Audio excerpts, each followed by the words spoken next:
Good morning. Today we are honored to have with us special guests focused on highlighting Joe Biden's border crisis. We have Tom Homan, who is a constituent of my district, former ICE director, Mark Morgan, former Customs and Border Patrol Commissioner, Brandon Junn, president of the National Border Patrol Council, Derek Maltz, a retired DEA special agent.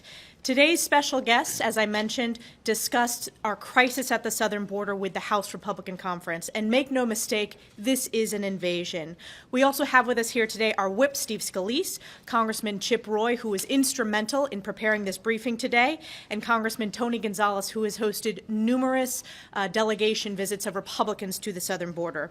I recently participated with Leader McCarthy on one of those recent visits to the southern border in Congressman Gonzalez's district. We met with local elected officials, business leaders, ranchers, and community members, and importantly, law enforcement officers on the border. They told us about the devastating impacts that Joe Biden's border crisis has had on their communities and on their families. When we met with Border Patrol agents on the front lines, they said that this crisis will get even worse with the Biden administration's catastrophic plan to lift Title 42. And this isn't just a problem or crisis for districts in Texas or along our southern border. We're also feeling this crisis in states like New York, in my home congressional district. Make no mistake, every state is a border state, every district is a border district. You see, I represent Border Patrol families in the North Country in New York. Some of these agents have been transferred from the northern border to the southern border over and over and over again, taking these hardworking officers away from their families and leaving our northern border understaffed.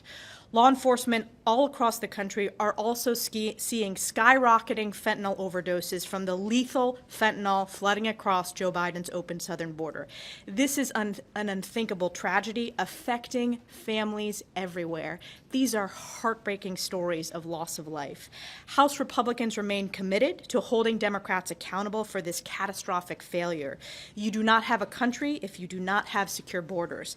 I would like to pass it on to our first special guest, Tom Homan, former director of ICE, again, who's a constituent from New York's 21st Congressional District. Tom.